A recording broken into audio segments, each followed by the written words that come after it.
Okay, you guys. Hopefully I'm back, and hopefully y'all can hear me now.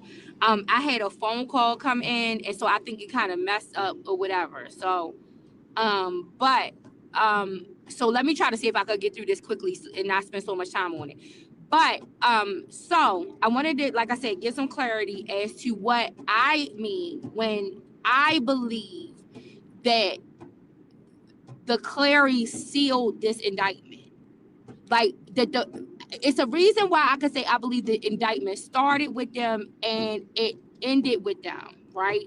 And the reason that I say that is because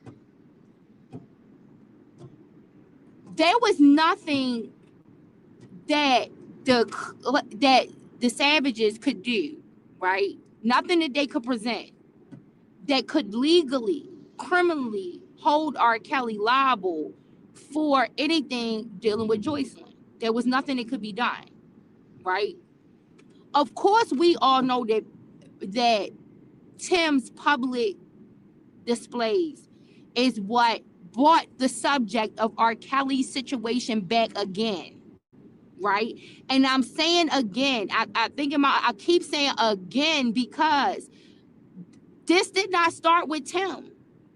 This, in my honest opinion, this didn't start with no parents. This started with R. Kelly. It is the reason why. Hey, Cookie Boo.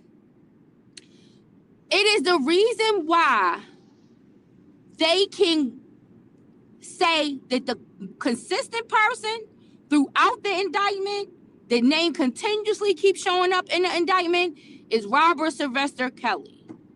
Because it is his behaviors, it is what he is doing that is consistent amongst all the people that are being named. So if we really want to talk about where did this start, it started with R. Kelly. It started with R. Kelly and the beginning of the pattern of behavior. The first thing that is mentioned is the 1994 marriage license with Aaliyah, right? So that is the first thing. If we are going to say a family that initiated all of this to start with, it would have to be them. It would have to be that family. Because with Tiffany Hawkins and her mother, a civil suit was filed, but then Tiffany, under the direction, this is another thing that gets sent out there, I guess misleadingly, under the direction of Demetrius, Susan Loggins, this is a reason why the prosecution team is saying that Susan Loggins was a part of the R. Kelly team. She was part of the R. Kelly team in order to resolve these matters. To put some money on it, to get rid of them, right? And of course, no, anybody with common sense, or in my opinion, with common sense, gonna know that R. Kelly ain't gonna directly send somebody, he's gonna send somebody else to send them to do it. And so you got Demetrius, who is testifying to that he went and did this. He was the one who did this, right? So yeah, Cookie, something's going to, because it's a tornado warning over here. I'm on my way back into the house. So hopefully this live is more stable and I can get out what I'm saying and then be done with this part of it, right? So there is a reason that, in my opinion, this started with R. Kelly. Now, there's a lot of people who don't agree with that. But the reality is that according to the indictment, that's who it started with. And if we want to say that the first victim that is mentioned in the indictment, it is Aaliyah, Jane Doe number 1, with the marriage license. That is where this started, right? So that's to start with. That we get introduced to these happenings in the public when the announcement of a marriage license existing between R. Kelly and Aaliyah, long before a Tim Savage or an Angelo Clary. But you want to know who was there? R. Kelly, right? So that's the first thing. But I think that we all know and can assume that we can state for a fact that Tim was the first person we see in the public arena, back again on the map, right? Now bringing light again to some more nefarious activities that are being alleged to have occurred, right? He's concerned about his child, and people can argue that. I believe he was concerned about his child. But I know a lot of people will argue that point, but this is the way I'm telling it, so that's what I believe. That he was concerned about his child. He comes forward. He's trying to get some public attention. There's some public eyes on this, right? A plea. This is the last thing he feels like he can try to do in order to try to get answers and get to his child. So he comes back to the public. So we can all agree that in the public, yes, the Savages brought this back to the public. But when we talk about what happened legally,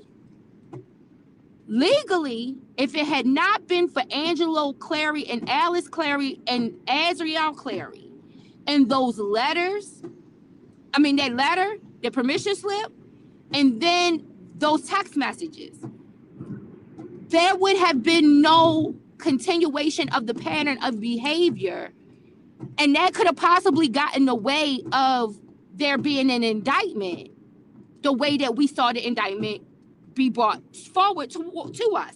Now, this is the thing. Maybe the feds would have found some other kind of way. They would have found something else to do. But from what we saw, how it was presented to us, the thing that allowed the indictment to come forward the way that it did was that permission slip, those text messages, and Azriel Clary still being with R. Kelly. That is how we end up. Azriel puts the seal. So the seal means the close. She is the closer. She closes this case, right? I understand for the people who don't want to let Tim off. I do. I'm only giving my perspective, my perception. I think a lot of people have already spoken for years on end about how they feel about the Savages and all that other. I have not spoken as much. I'm saying now this is my feeling on it, right? Everybody is entitled to feel however it is that they feel towards whatever situation. This is how I feel and how I see the situation, right? And so I feel like Tim came forward as a frantic dad, wanting to know what, these people, I'm getting these messages about this stuff going on with my child. I already was worried that something was going on. Now I got her mama at the house. She's hysterical. And I ain't saying this to be disrespectful. I'm saying this to be honest. Jocelyn probably taking 1,000 pills trying to bring her anxiety down. She probably worrying Tim ass to fucking death. He going bald in the middle, trying to manage her and wanting to know like the well-being of her child. You got Tim's mother, I think, who was alive at the time. All of these people, in addition to his own personal concerns about his child, he got the weight of all of these women that other family members that is also concerned, and it's probably coming down on him and saying, we got to do something about this. And I think it's clear, Tim, I don't know what his strength is or whatever, but I would say that I could see Tim not knowing what to do. And so then this became his thing to do, right? I'm gonna go to the public. Or it might have been Jongelyn, because we did hear Jongelyn saying she was pushing him the whole time. So what I'm saying is not like foreign. It is proof of that. Jongelyn was pushing Tim to do all of this the whole time. She says it, right? So she was probably worrying Tim to death. Tim probably couldn't get no rest. She probably arguing with Tim, all types of stuff. Tim is trying to do whatever he can. He's worried about his daughter. On top of that, he got hysterical ass Jongelyn. Hey Ty, hey everybody. If I'm not responding to all of your comments, it's because I'm driving. So I'll try to respond once I stop. But yeah, so this is the picture I envision, right? So he comes out, they do this press conference. We know this gets reignited with these allegations against R. Kelly with Tim Savage. But if we all want to technically be correct,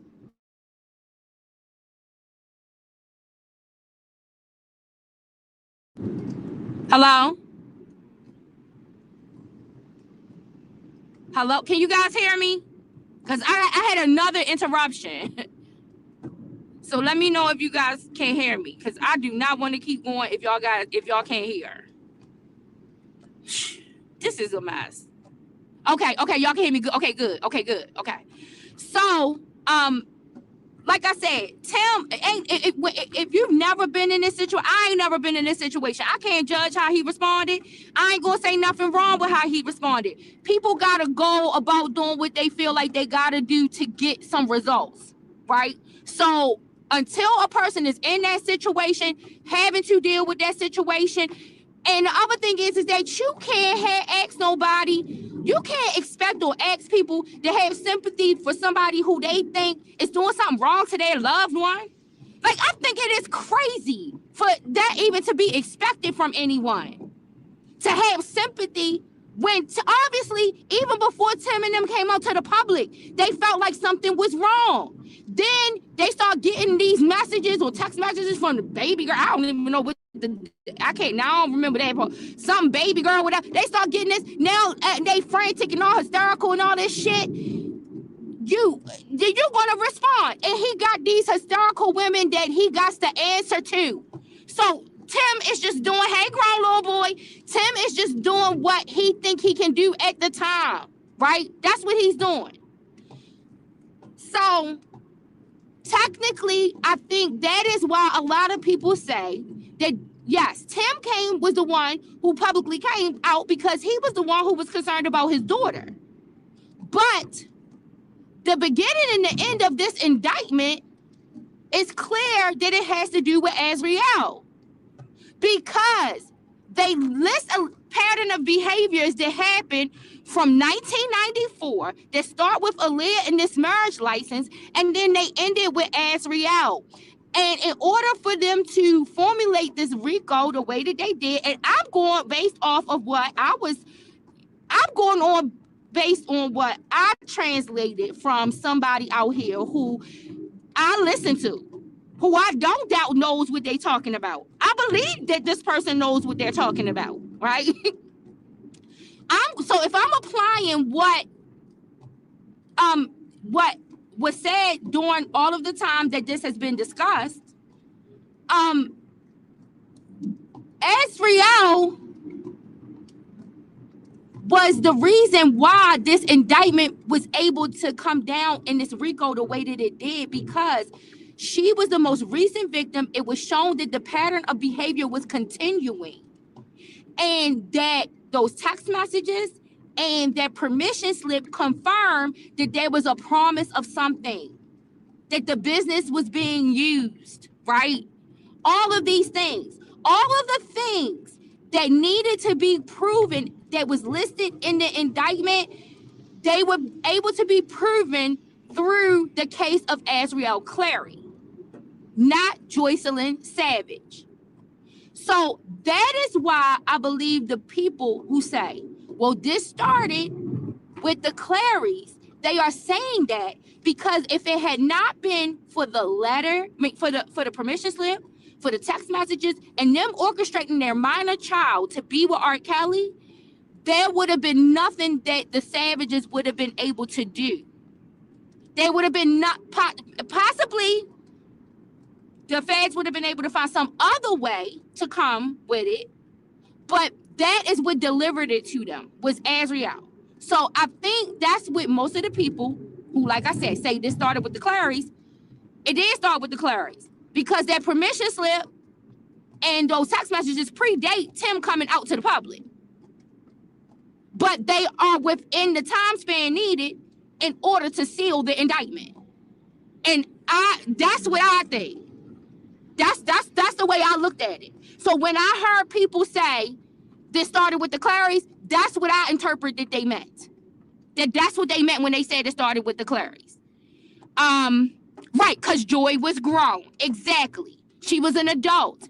And she came forward, despite however some people might think that it was, and said that she was with him of her own volition, that she was not being forced.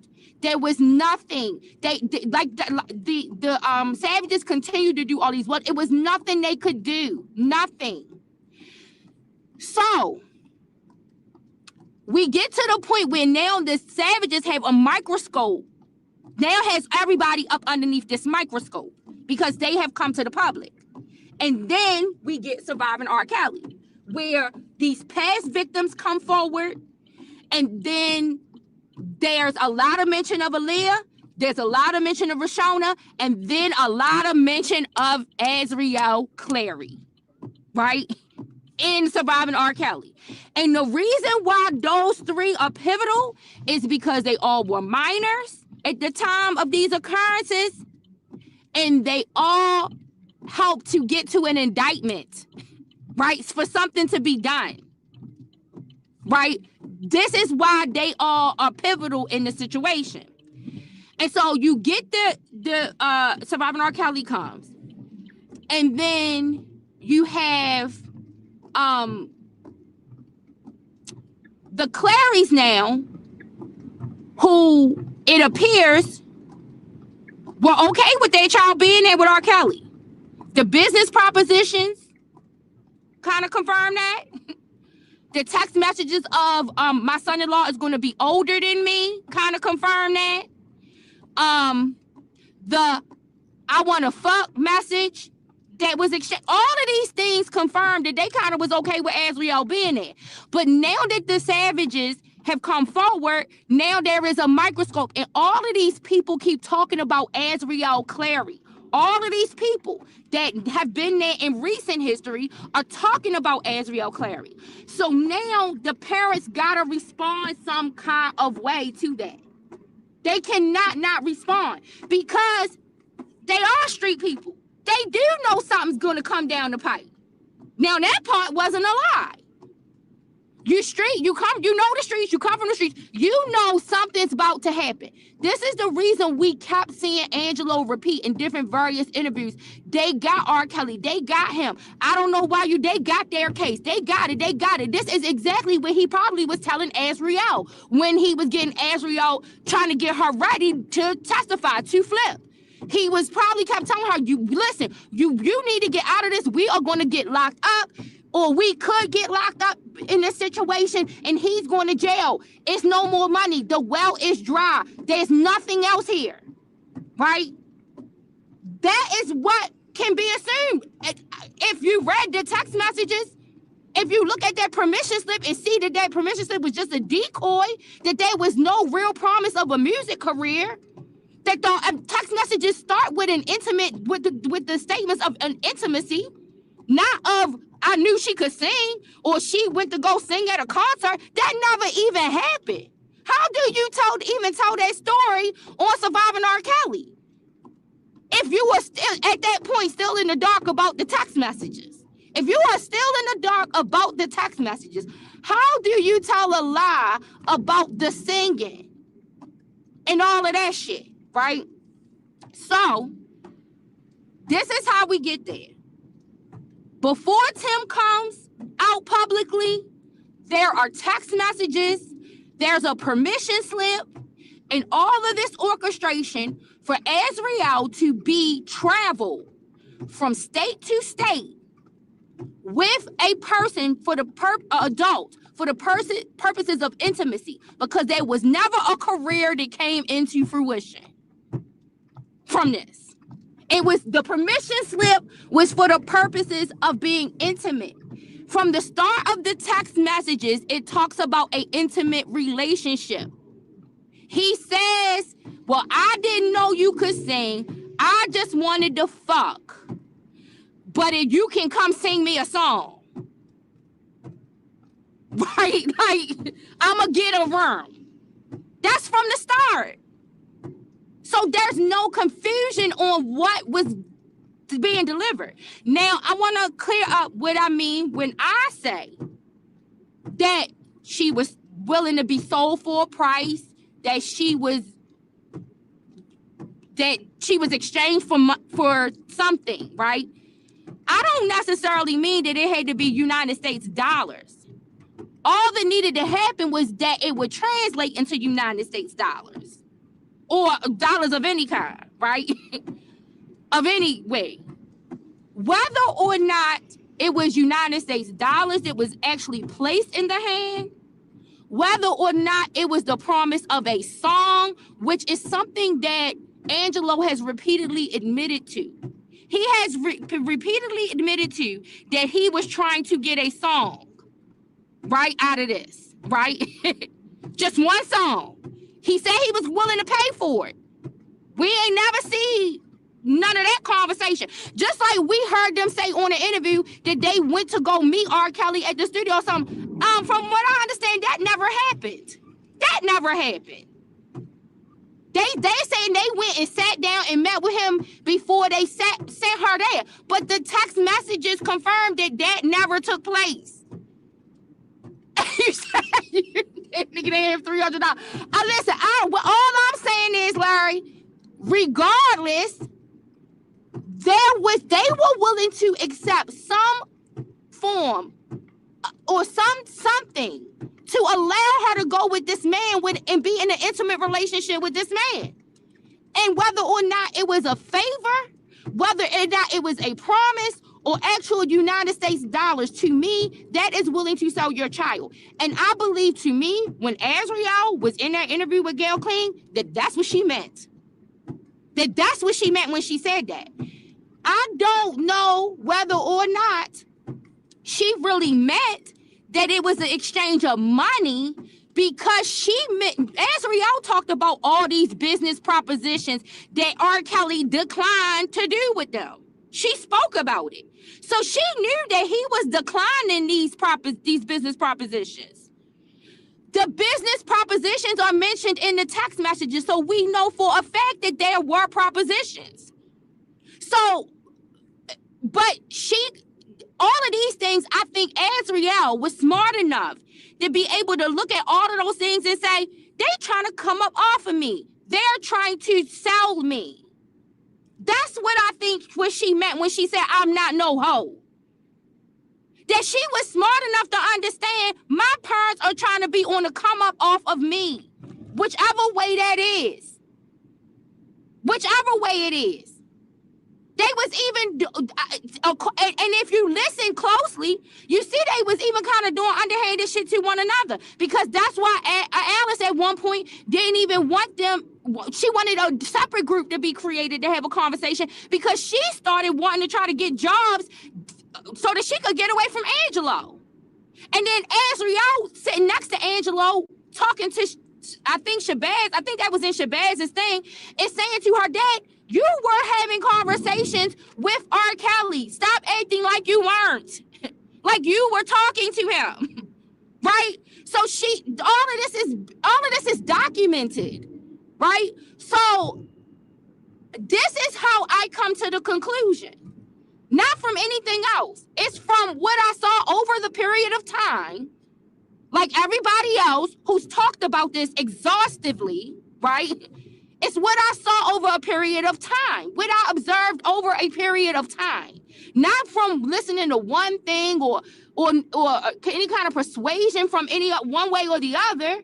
It's what I saw myself in front of my face.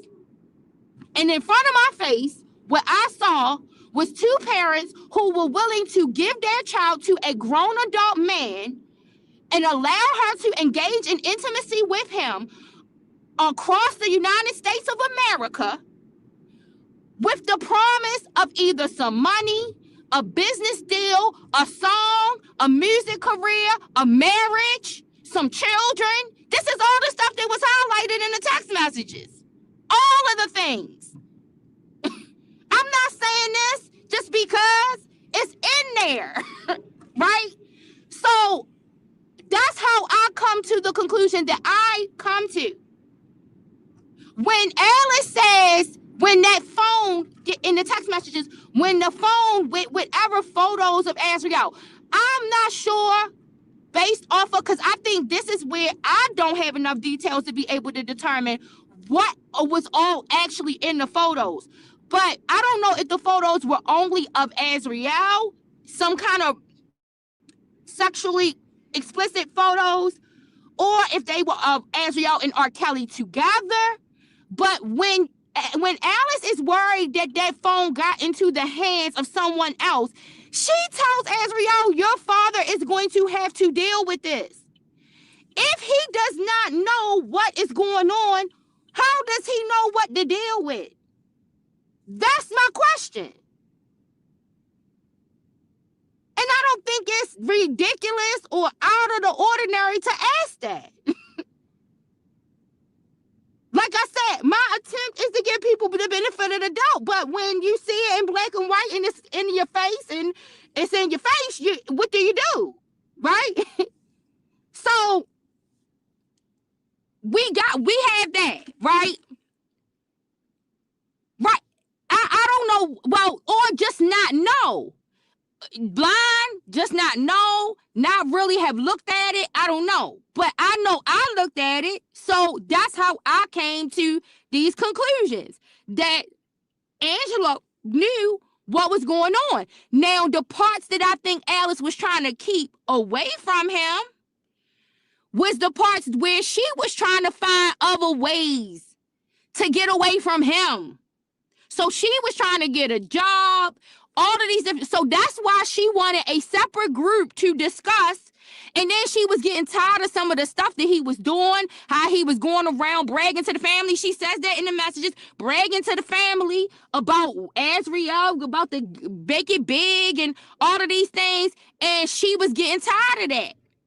And so I think she wanted an area where her and Azriel could talk, separate from Angelo and the rest of the family, to talk about her trying to get on.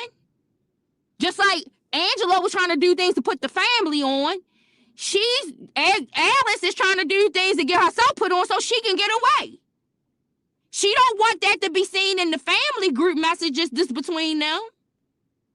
So all of this, I think, is clear in the information that's available, right? To me, at least that's the conclusions I came to from the information that is available. Now, later on down the line, if some other information becomes available, I'm gonna fairly and properly assess that. I'm not gonna be biased, and I'm not big enough to say I'm wrong. I was wrong, because at the end of the day, this is of no consequence to me, right?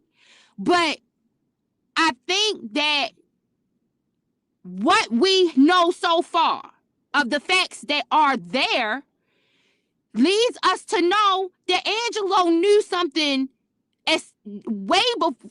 People can speculate where on the timeline. I believe he knew immediately. But there are some people who want to say down at whatever point he knew and he was negotiating. That's what was happening. And I think that Azriel interpreted that negotiating as them willing to give her up for a price, regardless of whether she actually thinks that there was actually a wire transfer into her account or not. Their willingness to give her over is what bothered her. And I think that is what we saw displayed in the Gayle King interview. Now, I want to get to my opinion on how I felt about that Gayle King interview, okay? My interpretation of what I saw in that Gayle King interview was R. Kelly knew that he had to put Azriel up as the spokesperson because Azriel's parents are the one who did all of that. Azriel's parents are the ones who did all that nefarious ass shit with them text messages that prove that permission slip that proves that, the messages from all of the other people corroborating, saying, I cannot believe that they done sent this child back to this man after this. Like, so many other people around, they can confirm that, yes, this is the case. Her parents had something to do with these things, right? Something. So I believe that Azriel was placed up front because there was some truth to what she was saying. And I believe R. Kelly knows that.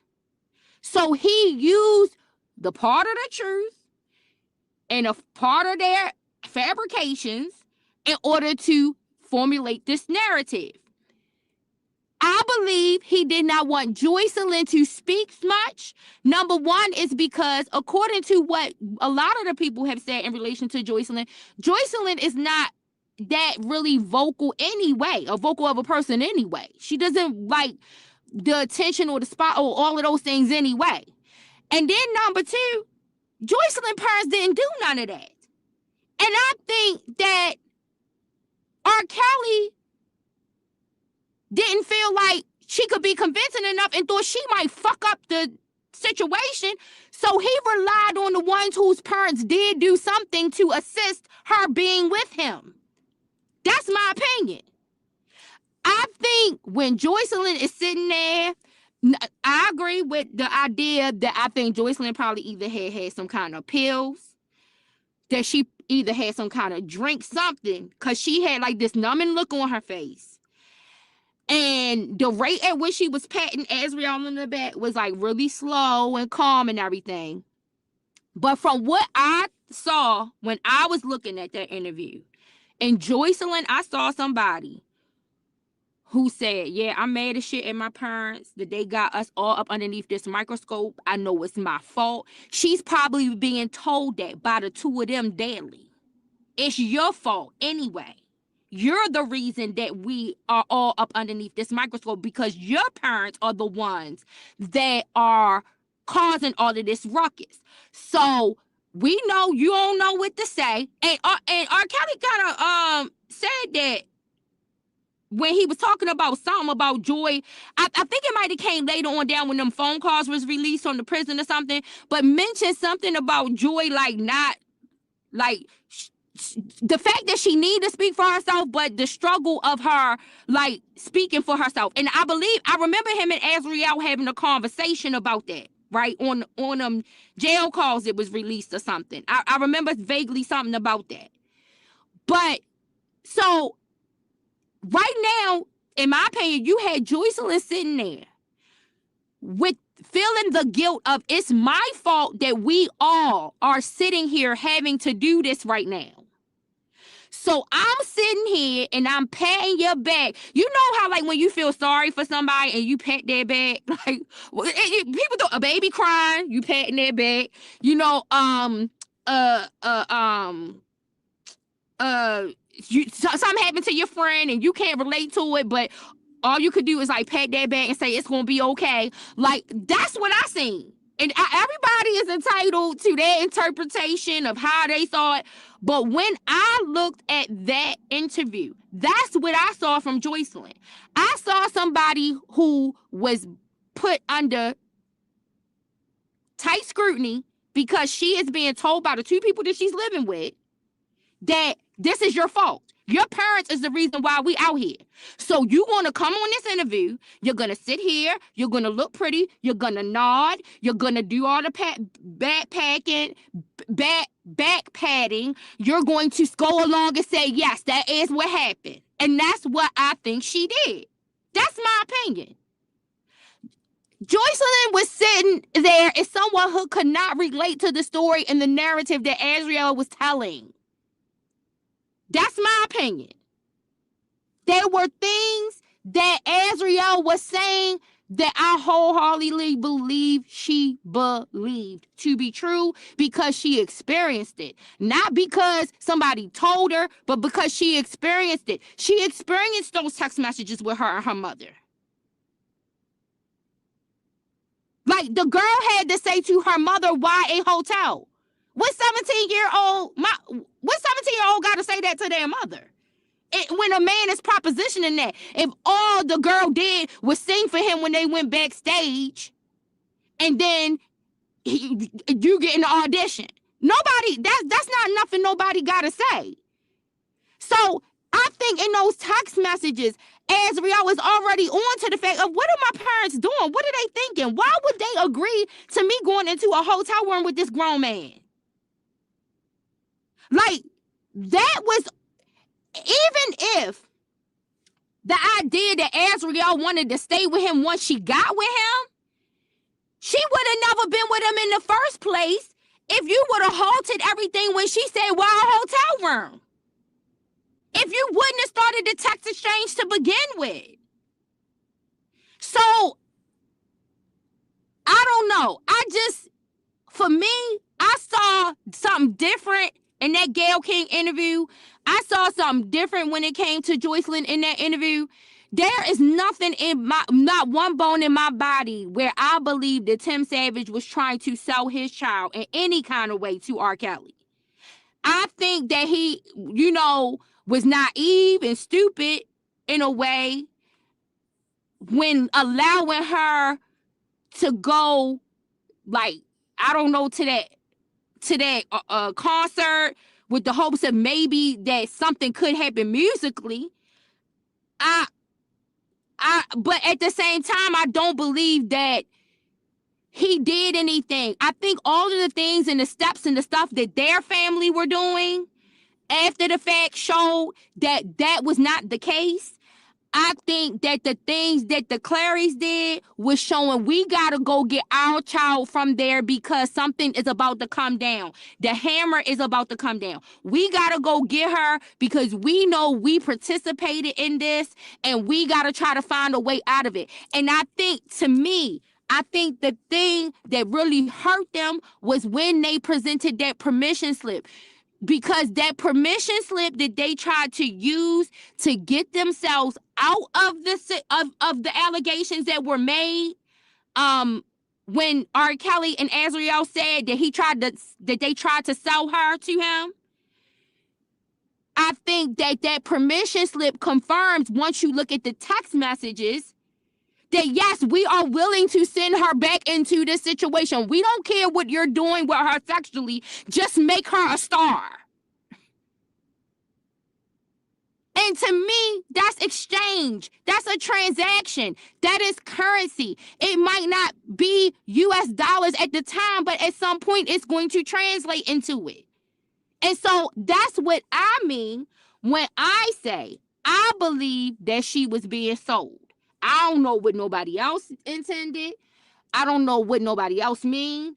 But those are the things that I mean. That is the thing that I mean when I say that I feel like that it started and ended with the Clarys, because that indictment was able to go forward because of Azriel and the timing. And if I'm wrong about that, please, I do want clarity on that to get correction.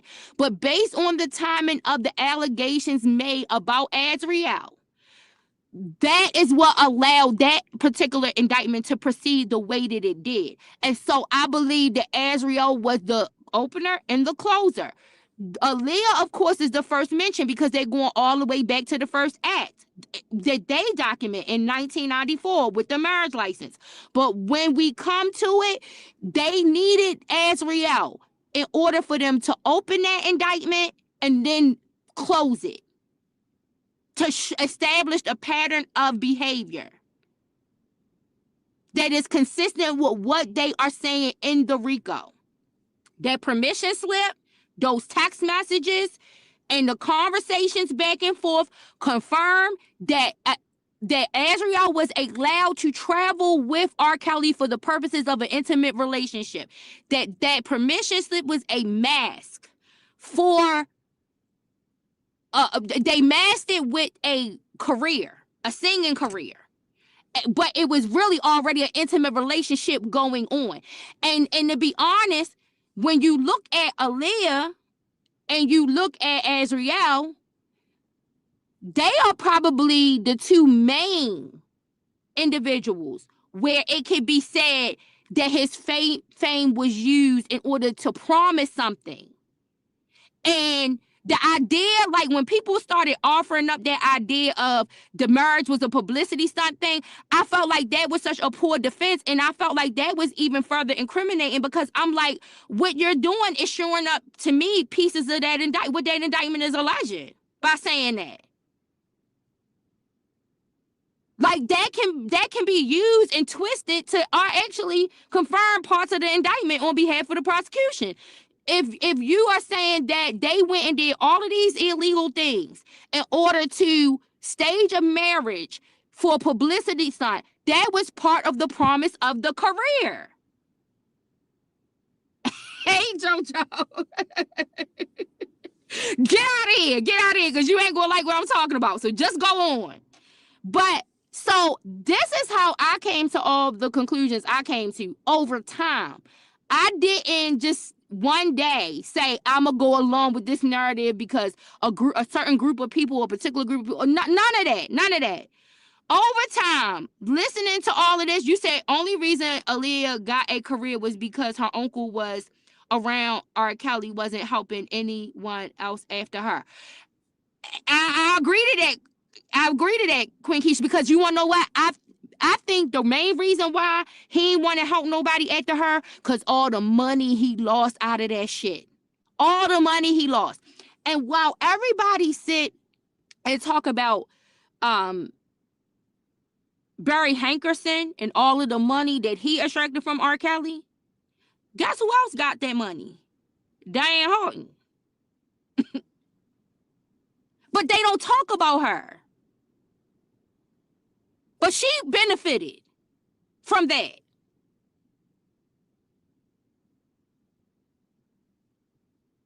So I feel like to me, I felt like the way that came with the prosecutors starting with Aaliyah and then ending with Azriel showed that this is what they demonstrated because a jury did see this and convicted based on it, that the promise of a career, he used his fame in order to do all of these things to get these, no matter what, all of the ones in between. He ain't promised them nothing. They couldn't sing and had no talent, couldn't shake that, do nothing.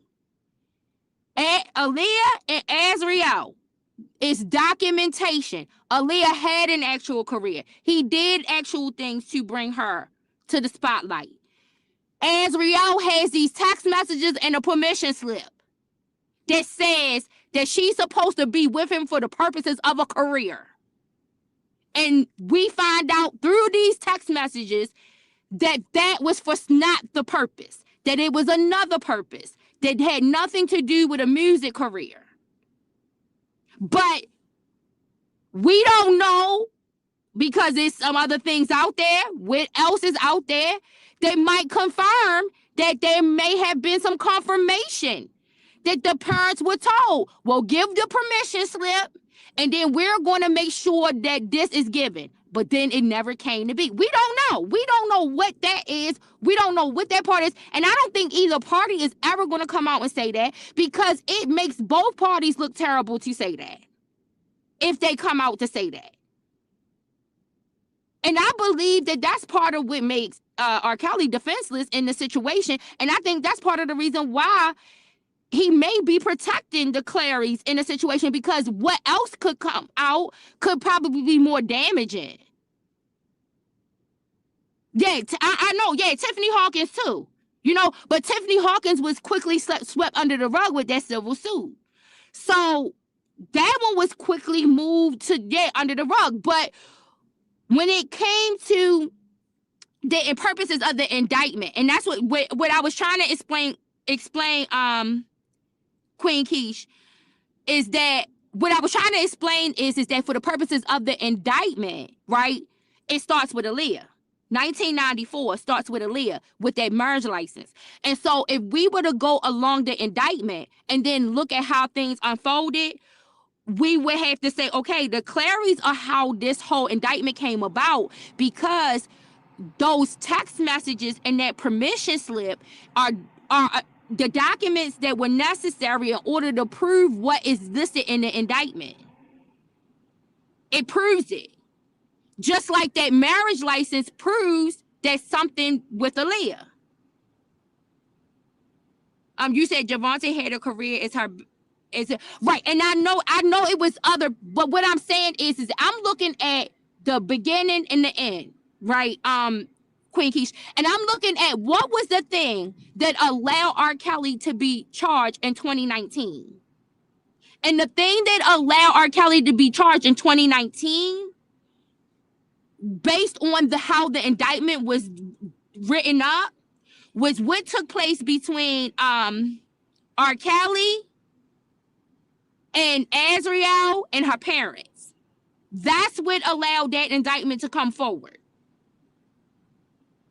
And so I believe that that's why a lot of people say it started with the Clarys. Because even before Tim coming to the public about his daughter, you have the Clarys already 2015 making these arrangements. And this is what puts him back in a pattern of criminal activity. And I think that is what, and if I'm saying that wrong, and if I'm interpreting that wrong, I'm way open to somebody clarifying on that. But I think that's where that comes from. Tim brought light to a situation that others had already brought light to, but he reignited the fire. Absolutely. And I don't blame him. I ain't mad at him. And however he had to do it, and whatever he had to use to do it. I don't even care if somebody gave the information to Tim and said he has a minor, a person that he had there since she was a minor. And then that's when Tim went to go do the digging. Tim is trying to get his child back. He's going to use whatever he can to get his child back. But the Clarys did not become radioactive until that happened to try to get the child back. They were having communications and throwing out business propositions and trying to make ways of escape from their own situation and all of these different things. That's what the text messages reveal. You said yes, beautiful, as gives reasons for Rico to go back to 30 years ago. Well, I ain't gonna call her rat because I think she's a victim too. And I think that she's a victim of R. Kelly and of her parents. I really do. Her parents first. Her parents first. And then R. Kelly. And I believe that is why Azriel was prone to believe R. Kelly and all of the other things that he may have fabricated about her parents because of what she had already experienced with her parents. Yeah, the 10-year mark. That's what I'm saying, Cookie. Yeah, I couldn't remember exactly like the time frame, but I knew that it had to be within a certain amount of years that the continuation and pattern of behavior had to be shown. And so Azriel was the one who was able to do that. And so she is the reason that they were able to open that particular indictment, and she was the seal on it because she gave them that. She gave them that 10 years. Don't even start, JoJo, talking about we all victims. Don't even start. Get out my thing with that shit.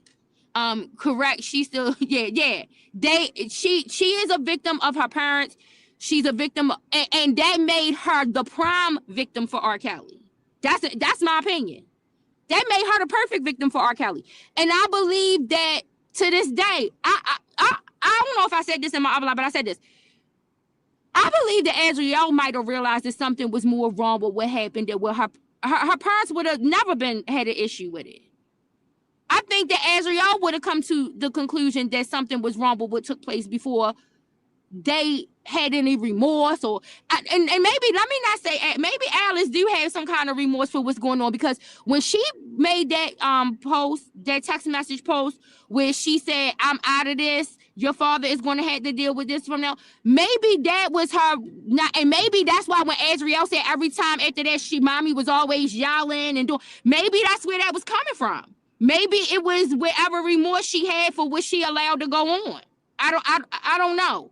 But all I do know is that, to me, in my opinion, based on the information that I assessed from what's available, both of those parents knew what was going on and knew the reason why she was really there. And it didn't have nothing to do with a record deal. They were hoping for a record deal. And that is the thing that I think Azriel is smart enough to translate into they wanted to sell me like a hoe. Because she feels like that they felt like if she got a deal, she get put on, they put on. She riding, they riding. And so she's looking at it, y'all tried to come up off of me. Y'all was ready to give me to this man and allow me to stay and be with this man. in order for me to get a song, a record deal. And listen, they would, like I said, they wouldn't be the first parents who did no shit like that. But I believe that that's the reality. That is the reality of what they did. They allowed their child to go with him and say, okay, we okay with whatever might be going on, as long as you come out a star at the end. And the sad part is that did not happen at all. And that she dealt with that at the hands of her parents, sending her there, allowing her to be there, sending those text messages, sending her over to do that audition, telling her it's not going to be a hotel room and then go there and it's a hotel room. Imagine your mother telling you no hotel room and then you go there and it's a hotel room. And from that moment on, Azriel might have been done with them. And from that moment on, that's when Azriel might have lost respect for him. From that moment on, that might have been why Azriel said, I'd rather stay with him than be with y'all. Because who does this? And that's my opinion. That's just my opinion. And it's not one I didn't come to, it's not a conclusion I didn't come to after reviewing all of the other possibilities of what we know and what we see and what we have available to us out here. This is crazy. It is crazy to even think that parents will allow this, but there are parents who allow it all the time. There are parents in the music industry that allow this kind of thing to happen all the time. And I think that is one of the things that K. Michelle was trying to say when K. Michelle was come out here and spoke up out about it when she was first saying something, but nobody wanted to hear it. And then when people started to ask her about it, when Surviving R. Kelly came out and all of this stuff started coming forward, she was like, I don't even want to talk about it no more because some of this stuff I seen parents. You know, I seen them and I don't even like it. There are more parents willing to allow this than not. And I think that shit was thrown on the back of Tim and Jonjolin in order to try to cover up what they had done. I think that's why it was okay for it to be thrown on the backs of Tim and Jonjolin. That's what they were willing to do. When that's really what the other parents had done.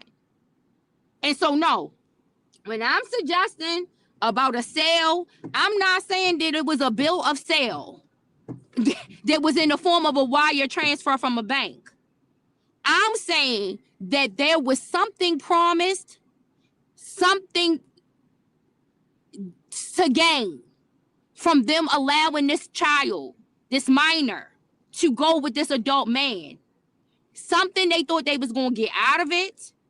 And as a result of them thinking that they was going to get something out of it, they was okay with whatever was happening with them intimately in order for them to come up.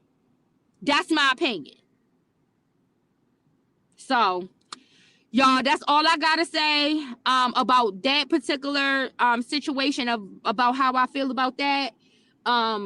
How I arrived to the conclusion on that, why I'm saying and why I posted and said what I said on my post, why I said that I believed R. Kelly when he said that they was trying to sell their daughter because the evidence is there and what's available. The Mayweather twins said they couldn't believe that they sent her back. They couldn't believe it. There are too many other people around making comments, making statements, got things to say. You said, if he never had Azriel, I don't think a case would have been open. Okay, so let me say this, Queen Keish. I'm gonna say this. I think if it hadn't been Azriel, it just would have been some other parents that would have allowed it, or didn't allow. You see what I'm saying?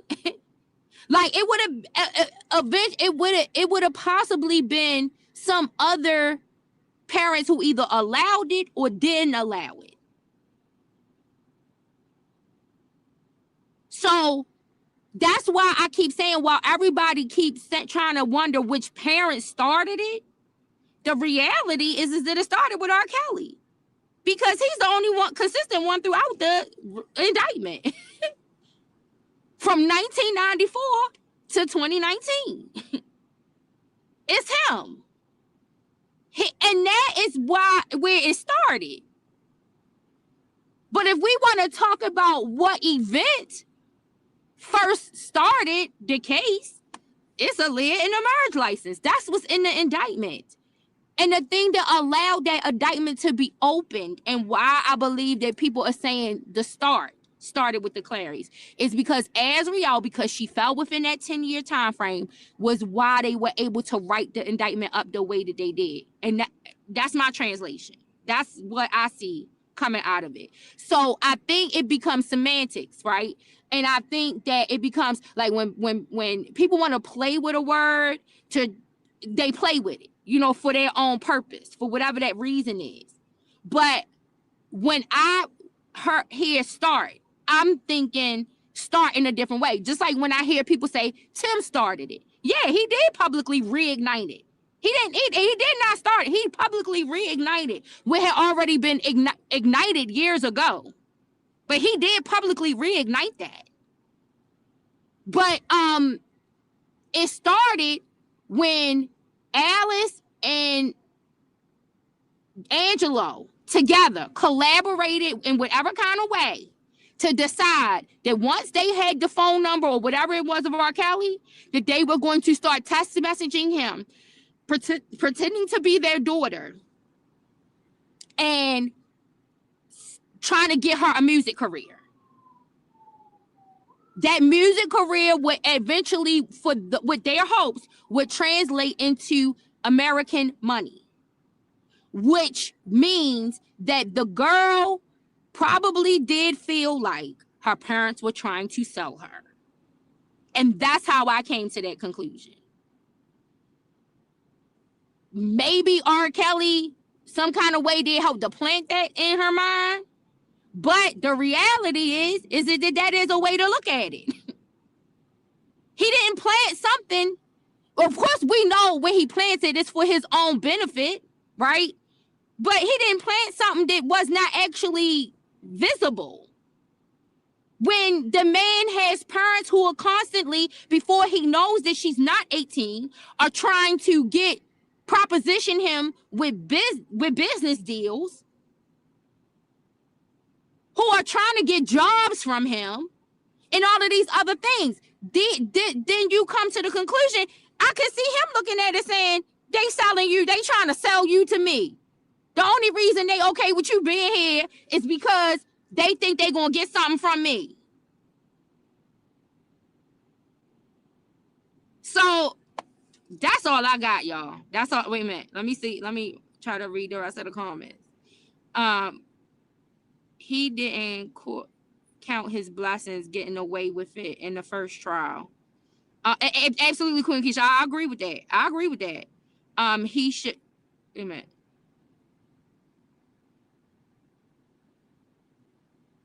The setup was at the hotel. They are not smart people. They street people. Yeah, I ain't never say smart. I never said smart after as peep the play. She ran. I feel like that's how she felt. And that's why she probably felt more comfortable staying with R. Kelly at that point, because she probably looked at it like, I can't believe my parents is even okay with none of this. Everybody want to talk about, like, we toggle back and forth about her ability to be able to assess situations. And in my opinion, like, her maturity probably looked at it like, well, that's what they want me to do. All right, I'm going to go with him. I'm going to try to make some of myself. I'm getting away from all of them. And that's probably the main thing of her wanting to be away from them and not talking to them. Because it's like, you was willing to hand me over to him thinking that you was going to come up off of me. I really do believe she believed that. Wait a minute. You say she was 17 and her mom was okay traveling alone and sending her. Yeah, exactly. I was so mad when they sent her to the hotel by herself to audition, and those text messages was horrible. Absolutely. You said that's why they was recorded and bashed behind the scenes. Jojo, free Rob, free Keefy D, free you can keep doing that. Y'all can keep doing that. That's okay. You said, Carla, what do you think his attorney is going to do? Has got to file on the 18th.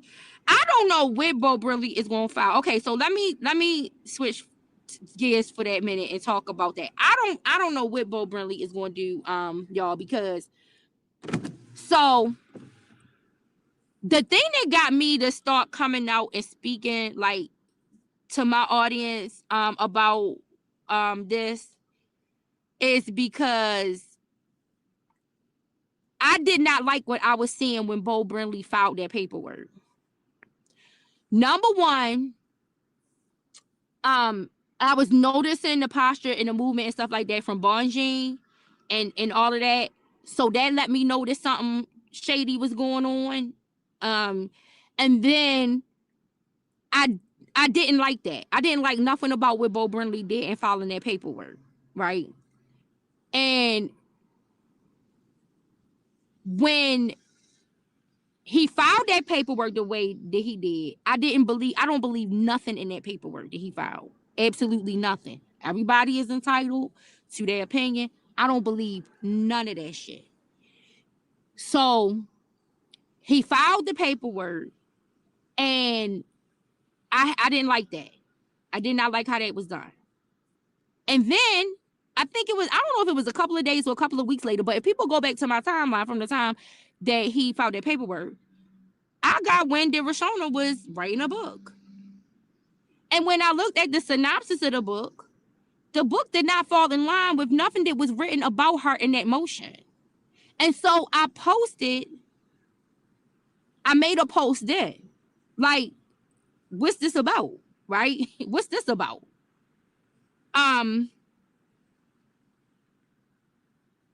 Exactly, Michelle. Exactly. So I'm looking and I'm like, what is this about? Right? So then Rashona's book comes out, right? I ain't showing no fucking love to none of that, JoJo, because I don't agree with none of that. I don't agree with none of that. So,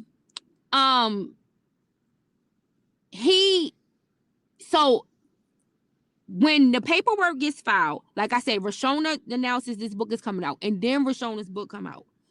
Prior to Rashona's book coming out, I see all of this just nastiness, all this bullshit then talked about the girl, all of this shit. Because see, now what is realized is that there is something inconsistent about these motions that Bo Brinley has filed in line with the story that now Rashona is telling in the book, right? So what I did was I was like, okay, I'm gonna wait to see what is gonna be Bo's statement. What he gonna have to say about this? What does he have to say? And then he issued a statement. In his statement, hey Tears, his statement said, you said he didn't deny any of her, he wished her well. Exactly. He wished her well, didn't deny anything that she said. But Bo Brinley did not put up anything in to try to combat anything of what like this is my opinion, right? This me. If I was the attorney for a high profile person like this, it was mentioned months before the end of last year, I think, that book was coming out, right? I would have had my team have that book on release date to read what was in that book so that they can catch me up. Hey, Miller, how you doing, girl? So that they could catch me up so that I could make a formal statement based on what my court filings were on the behalf of my client. His excuse was, I haven't had time to read the book, so I can't comment. Huh? Kind of like he hasn't had time to work on R. Kelly's case because he got all of these other things going on. First, R. Kelly had blood clots. Now he got blood clots. Right? Then, I don't know nothing wrong other than what these people out here doing, JoJo. That's what I know wrong, right? So, first, R. Kelly got the blood clots. Now he got the blood clots. Then every time you turn around, there's a different excuse, something going on. Now it's that he got another case that he's working on. Every time you turn around, it's something that's happening of why he cannot complete and fulfill this, right? So my question is this.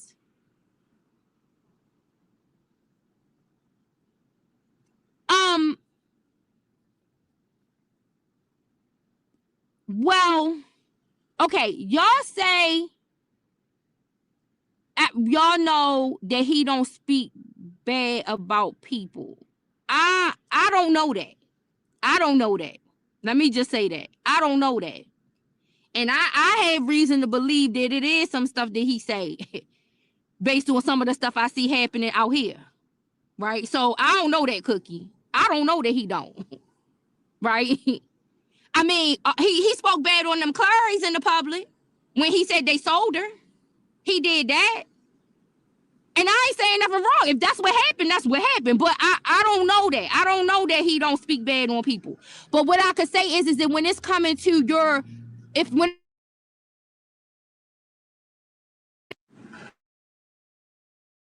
can y'all hear me? Can you guys hear me? Hello? Let me know if y'all can hear me because I got another interruption. When it's coming to a life or death situation, or when it's dealing with your freedom or anything like that, all of that goes out the window. You don't speak bad on nobody. They speaking bad on you. You're either intentionally mobilizing other people to be able to come out here and speak bad on those people, or you're unintentionally doing it by not speaking up and asking them not to do it, right? So, I mean, we can look at this a lot of different ways. You said you mean since his incarceration. I'm not convinced of that either, Cookie. I'm not convinced of that. I'm not. I'm not convinced because this is the thing. Would you call speaking? So these documents that Bo Brinley then filed saying that Rashona then recanted all of these things, that Rashona then said all of these things now. And now we got this book, right? Somebody is lying. Who is it? Somebody's not telling the truth. And if you're and Bo Brindley cannot be doing something that his client is not okay with him doing. So if there's a lies by way of emotion being filed in the court about someone, I would say that's speaking bad on them. But that's just my opinion.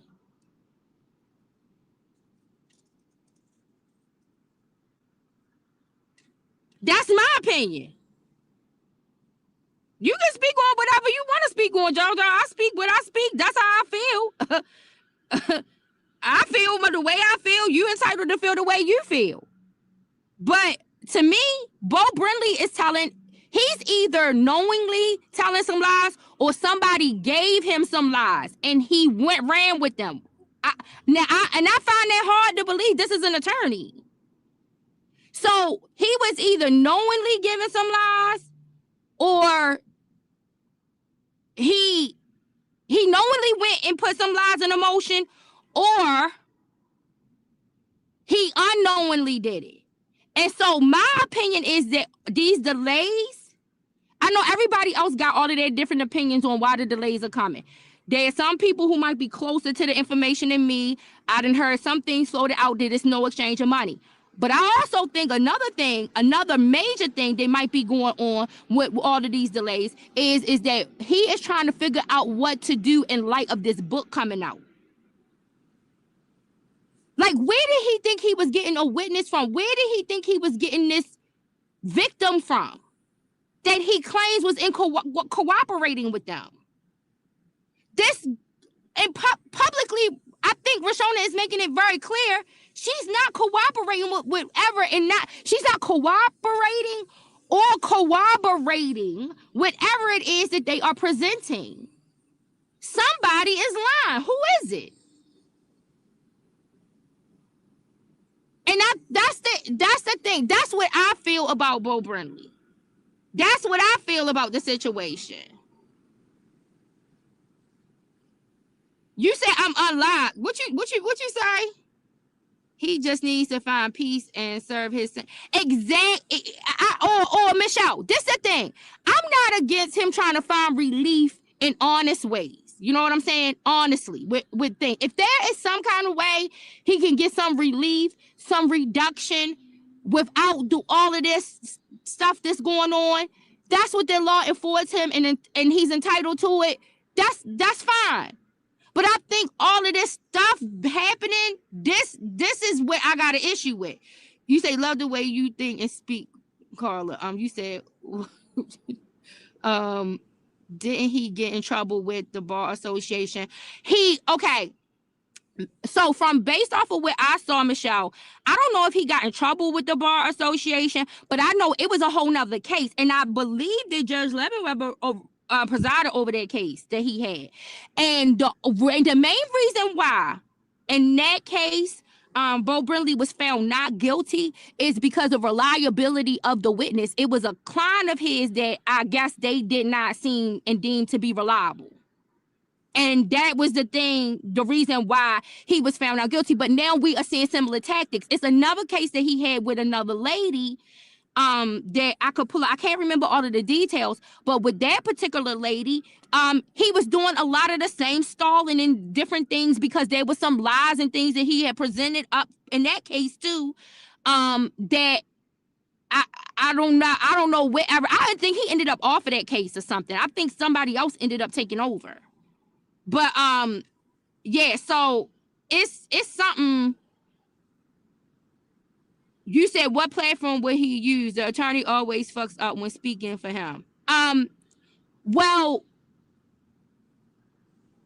at some point I think people got to stop blaming the attorneys. Like I think it's crazy that everybody keeps blaming everybody but the person that is always the consistent one in the story. Like I said, I don't know where all of these information and stuff, all of this stuff that they claim they both presented and this stuff, where he got it from. But it sounds like to me like he's trying to come up with it, or it looks like to me like he's trying to come up with some other kind of strategy, because somehow he will realize that this one was an epic fail. And at the least, he don't have a victim to corroborate what he's saying, because what she has been interviewing about and what she wrote in that book does not fall in line with nothing that they are presenting in what they are alleging in what he filed. Like I don't, that's the issue. That's what I have a problem reconciling. You said all of these parents are full of shit. They might be, but so is R. Kelly. He's full of it right with him. So I mean, I'm not taking out for no one. But what I can say is I don't believe that Tim sold his daughter. Now, and like I said, everybody reserved the right to believe whatever it is they want to believe. But I don't believe that about Tim and Jongelyn. And just like from everybody's various platforms, they speak on what they believe. I'm entitled to say what I believe. And why, and I'm bringing some evidence to why I believe it. I'm not just saying it. You said attorneys and politicians lie. They do lie all the time, but on the benefit of somebody, Cookie. Bo Brindley is not sitting up there saying this shit to benefit him. It's just like when I be hearing people try to defend the marriage license with trying to say, well, R. Kelly didn't go do none of that. Demetrius did it. Who did he do it in the benefit of? It did not benefit Demetrius nothing to get a marriage license for R. Kelly and Aaliyah. What benefit would he have to do that? But it is like everybody's way of just leaving out the main culprit. You said I gave you a shout out on my community. Thank you, grown little boy. Thank you. Yeah, I mean, you know, it's everybody always wants to leave out the main culprit. It's never the fault of the main culprit. They can find what everyone else did wrong. They can find out why everybody else needs to be jailed, but the culprit should go free. I don't disagree that some of these other people needed to be in jail. Unfortunately, the government decided that to go forward with their case, that this is what happened. But two parents who I don't think need to be in jail is Tim and Jongelyn. No matter what mistakes people think they made, they don't need to be in jail. They didn't do anything criminal. They didn't do that.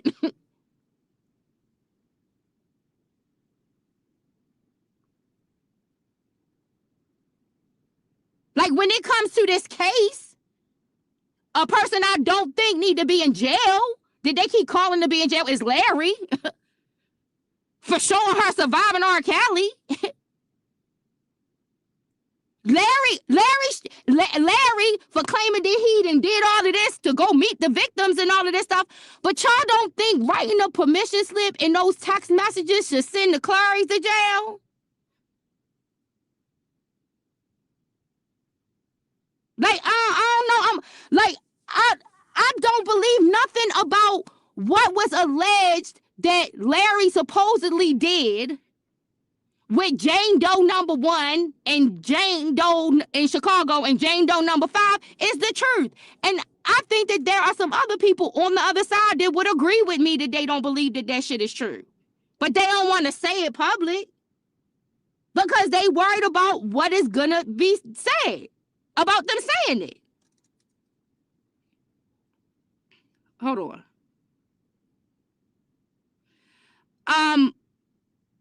We know all books aren't true, Cookie. The problem is that she's promoting the book. She's moving forward with the book. She's acknowledging that what is in that book, that she's saying that is her story.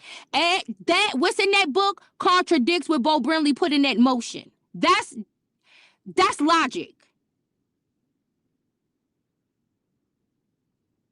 Like, that's logic. So somebody got to be lying. Who's lying? So am I supposed to not believe that Rashona publicly promoting a book that she's saying that she wrote, I'm sure with the help of other people, but that she wrote, so she's affirming what's in it by her promoting it?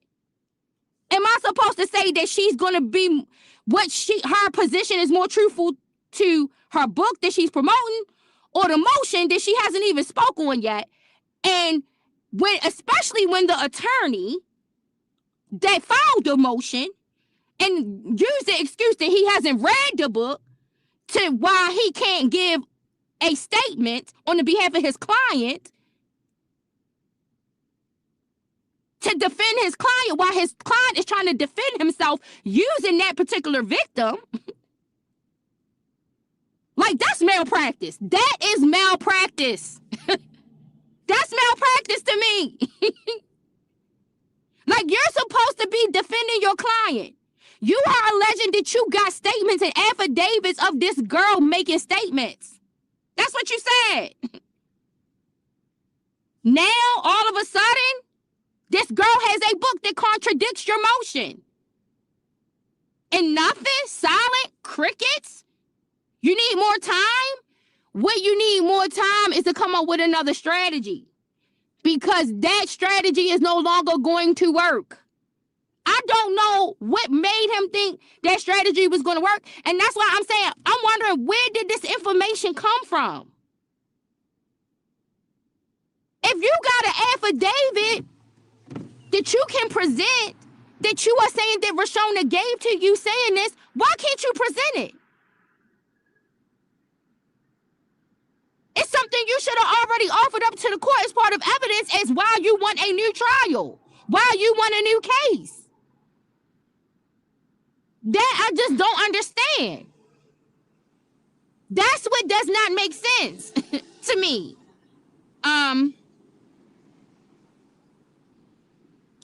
Yeah, he's continuing to be victimized by all of this allegations that keep getting thrown out here about him. And then people want to try to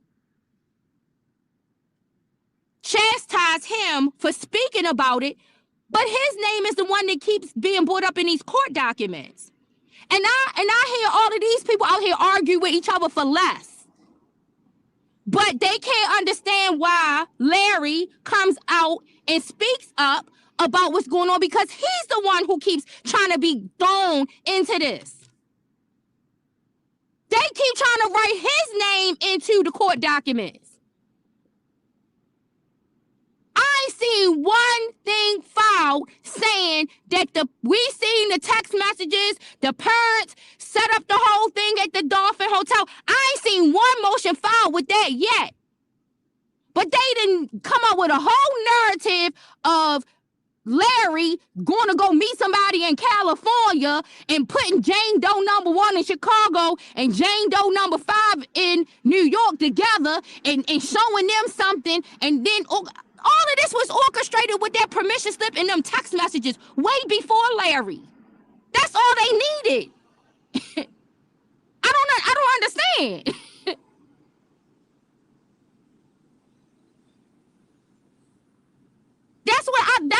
That's what is confusing me.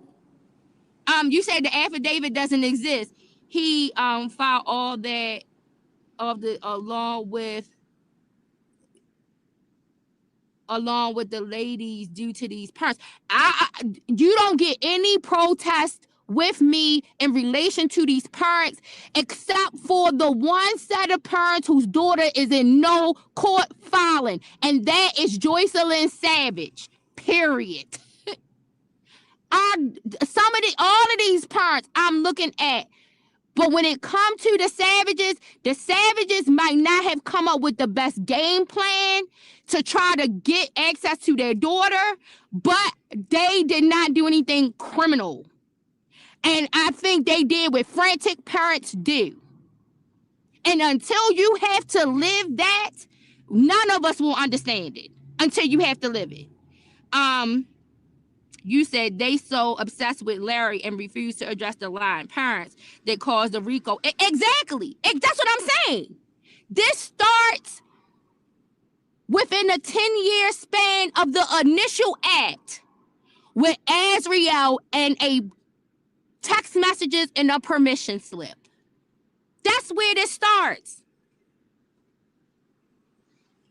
That's where it opens the door. It opens everything back up to now we can go back to 1994 to current. That's how that happened. And did Tim's voice champion that effort?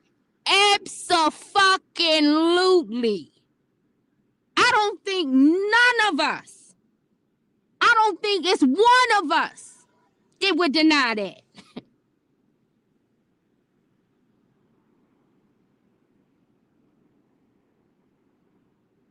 But did any of those parents really start this? No. The person who started it is R. Kelly. That's the person who started it, because he is the one who is listed in every last one of them acts consistently. That's who started this. Am I against him getting any type of relief that is possible with him according to the law that he can get? No. Am I going to say that lies are okay to do that? No, I'm not. Because lies are not going to end up doing nothing but end up causing him more trouble. And what I think all of the people that are doing all of this, they don't realize how they can be hurting him in the long run. And then this is something else, and then they'll blame on the victims. Now, what if one of these victims begins to make a ruckus about all of the harassment that is happening over the internet as a result of this? This is something that could ultimately be attached back to R. Kelly. And nobody is considering that when they are doing all of these things. They are not considering how this could be doing more harm to this person. And this is the reason why sometimes I think some of the people conclude, do these people want him to stay in there? Because if one of these victims starts to say, like this was brought up when you look at the situation with Meg Thee Stallion and Milagro Grams. It was that Milagro and Tory Lanez father were in collusion with one another to use her to come after Meg. And I don't remember exactly everything that was documented, right? But I am certain that there is something in place where there is not supposed to be any type of harassment to those victims on the behalf of R. Kelly. And some of the shit that I have seen can be swung that way. And then what's going to happen if these people do that? Oh, then people are going to blame them again. Well, why would they be wrong for exposing what is being done? Maybe it would be just right just not to do it. But nobody ever thinks of that because everybody always just thinks I could say what I want to say. Because they don't care how it's going to impact someone else. Like, to me, some of the things that are said out here, some of the things that are done are not done, and taking into consideration how this can impact this man's relief down the line. If you really want him to one day see the light of day. Nobody's thinking about how this could. I don't even want to say the other thing that I really want to say. But nobody is really thinking how this can really impact in another kind of way too. And then if that happened, then it's going to be a whole bunch of supporters yelling and screaming for justice. But some of this stuff that's being done, you're driving them to do it. All I can say, some of these people is better than me. That's all I can say. Some of these people is better than me.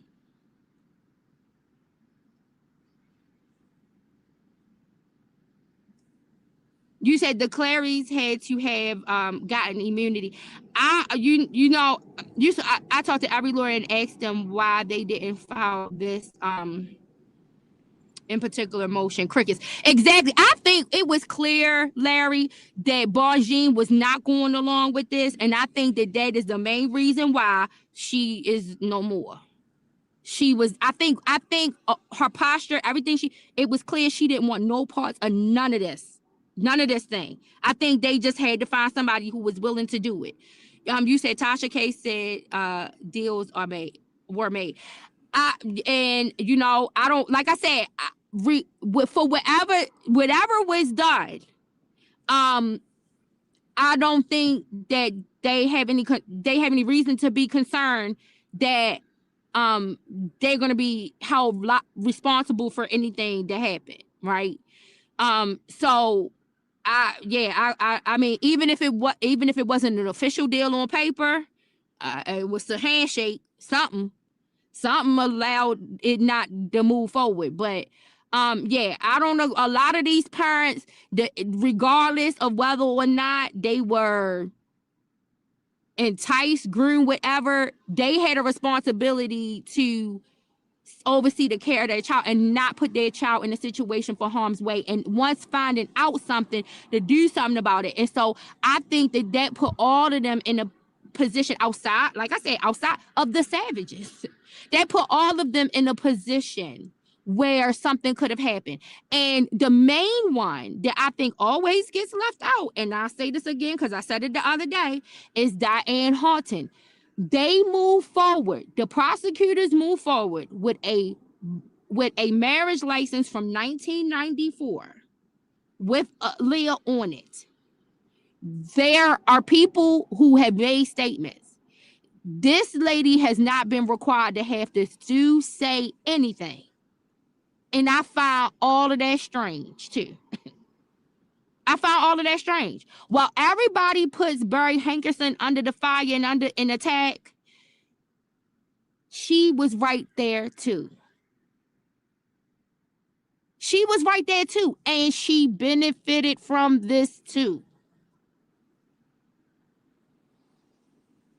So I don't, All of it confuses me. I don't understand none of it. But at the end of the day, this started with R. Kelly. And people can agree with me, they can disagree with me, it's fine. But this started with R. Kelly. But the initial act in that indictment starts with Aaliyah, and Azriel is the reason that they were able to go back to Aaliyah and come all the way up to her in 2019. She is the reason they were able to do that. So while industry plant is planning in order to do something, and obviously I guess she did what they wanted her to do, but she didn't do nothing more of what the behavior of the person that is being held accountable for this right now has done. She couldn't do nothing more than what happened. It wasn't a tape, it was lots of tapes of multiple minors on both trials. So, and for all of the things that are said to try to test the validity of these tapes, like, it was nothing that none of the defense team could come up with. Like, I felt like y'all was, some of them were satisfied with Bonjean. They, as bad as they might have been at the attorneys in the in the New York trial with Bonjean, I felt like people were satisfied and felt like that she was capable of defending. It wasn't nothing she could come up with to invalidate those recordings, those videos, multiple, various minors on the video.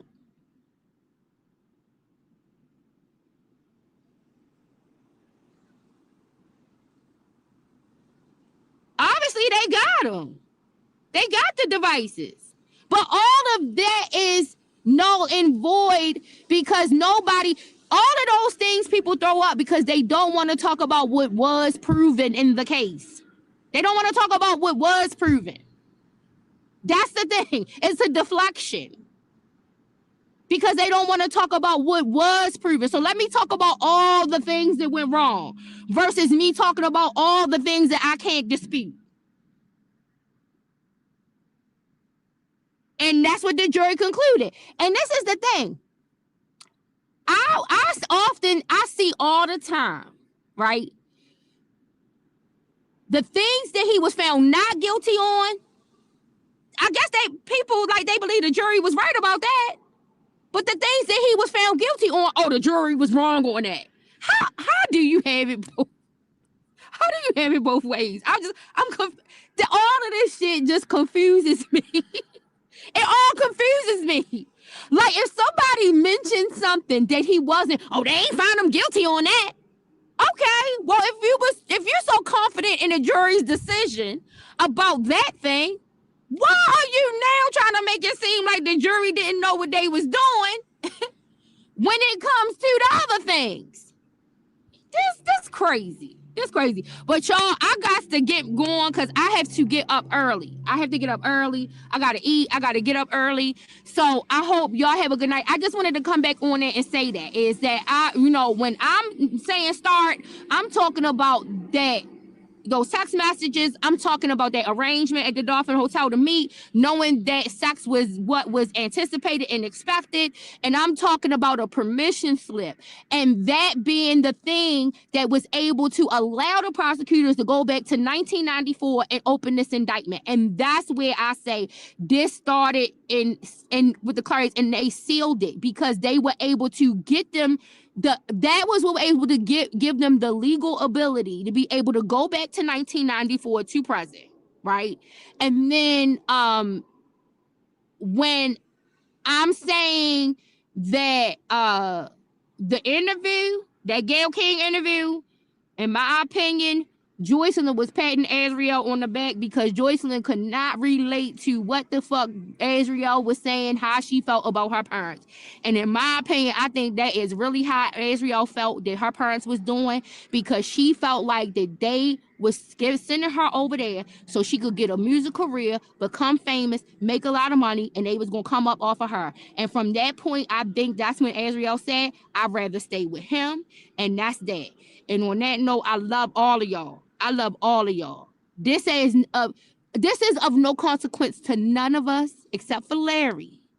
And that Larry and Rashona is two of the main reasons that I'm out here saying something about this. They are two of the main reasons I'm saying something about what's going on right now, because it's wrong. It is wrong. On that note, I love y'all. Y'all have a good night.